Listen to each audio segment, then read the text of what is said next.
Hello everyone, आज हम बात करने वाले हैं जो भी बीएससी फर्स्ट सेमेस्टर, 5 सेमेस्टर और थर्ड सेमेस्टर के एग्ज़ाम होने वाले हैं उसके बारे में, एग्ज़ाम पैटर्न के बारे में बात करने वाले हैं। ठीक है।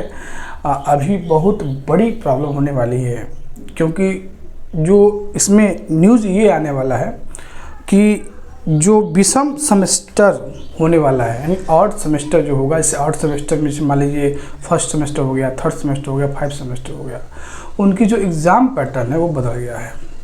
बदलने का मतलब ये हो गया कि पहले एमसीक्यू से आप अगर सेकेंड सेमेस्टर में दिए होंगे तो एमसीक्यू एग्ज़ाम बेस पे आपका हुआ था, और अगर आप फोर्थ सेमेस्टर दिए होंगे तो एमसीक्यू ही दिए होंगे।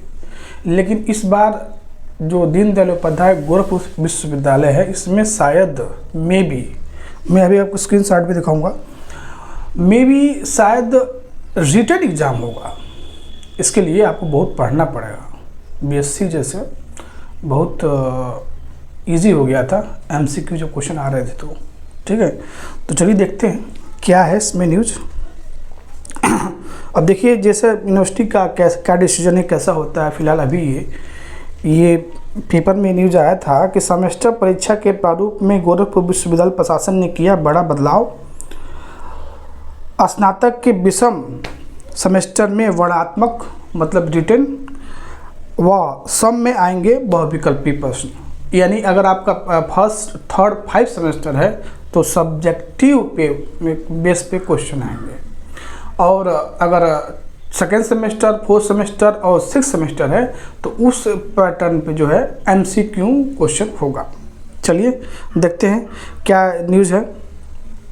दीनदयाल उपाध्याय गोरखपुर विश्वविद्यालय पर स्नातक के सेमेस्टर एग्जाम में प्रारूप में बहुत बड़ा बदलाव किया गया है। अब स्नातक पाठ्यक्रमों में विषय सेमेस्टर की परीक्षा में वर्णात्मक सम सेमेस्टर में बहुविकल्पी प्रश्न आएंगे। समझ रहे हैं? यानी जो आपका फर्स्ट, थर्ड और 5 होगा उसमें वर्णात्मक मतलब रिटन होगा, लिखित परीक्षा होगा, और दूसरा जो आड इवन होगा उसमें एमसीक्यू आएगा। ये फैसला इसी सत्र से लागू होगा, इसी सत्र से 2024 से ही लागू होगा।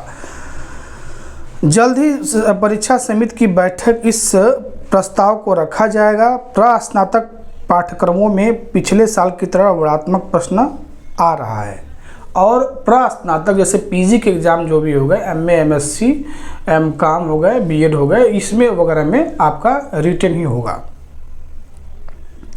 उसके बाद और इसमें अब स्नातक में विद्यार्थियों को एक सेमेस्टर में अपनी लेखनी का प्रदर्शन करना होगा। ये फैसला नए के साथ ही पुराने विद्यार्थियों पर भी लागू होगा। इसको लेकर शासन की ओर से निर्देश दिए गए हैं। कुलपति पूनम टंडन की अध्यक्षता में सोमवार को नए शैक्षिक सत्र की शुरुआत पर अधिष्ठा और विभागाध्यक्षों के साथ हुई बैठक में महत्वपूर्ण फैसले लिए गए। कुलपति ने एकेडमिक कैलेंडर के अनुसार समय के से नए शैक्षिक सत्र को शुरुआत की बधाई शुभकामनाएं दी। समझ रहे हैं? तो ये बहुत बड़ा जो है डिसीजन लिया गया है। इसमें जो है आपको अब बहुत बड़ी समस्या आने वाली है। समस्या ये आने वाली है कि एमसीक्यू एग्ज़ाम पैटर्न था तो आप पढ़ते नहीं थे, और लास्ट के एग्ज़ाम समय में आप एमसीक्यू क्वेश्चन पढ़ के उसमें से मिल जाते थे। लेकिन अब ऐसा नहीं होगा। अब आपको जैसे पूरा सिलेबस जो भी है उसको पूरा डिटेल में पढ़ना होगा, तभी आप एग्ज़ाम में क्वेश्चन कर पाएंगे, क्योंकि रिटन एग्ज़ाम होगा। अब देखिए, जब तक वेबसाइट पे ये सब चीज़ें न्यूज़ नहीं आती तब तक क्लियर इसको नहीं माना जाएगा। लेकिन फ़िलहाल अभी ये बैठक हुआ था तो उसमें बातचीत हुआ है, तो क्लियर है कि सब्जेक्टिव बेस पे ही होगा। उससे सही भी है, सब्जेक्टिव बेस पे होगा तो सभी लोग अच्छे से पढ़ेंगे। उस तरह से क्या होता है, जब एग्ज़ाम आता है तो पढ़ाई शुरू करते हैं। तो अगर आप सब्जेक्टिव बेस पे तैयारी करना चाहते हैं तो मेन चैनल पे जो है ASTs पे जो है आपको सब्जेक्टिव बेस पे काफ़ी लेक्चर आपको मिल जाएंगे। वहाँ जाइए और बीएससी 5 सेमेस्टर का अभी शुरुआत करिए, क्योंकि समय नहीं है। नवंबर में एग्ज़ाम भी होने वाला है, नवंबर में भी एग्ज़ाम होने वाला है। ठीक है, तो ये बहुत बड़ी न्यूज़ थी। चलिए इसी के साथ फिर मिलते हैं फिर नेक्स्ट वीडियो में। तब तक थैंक यू, बाय बाय।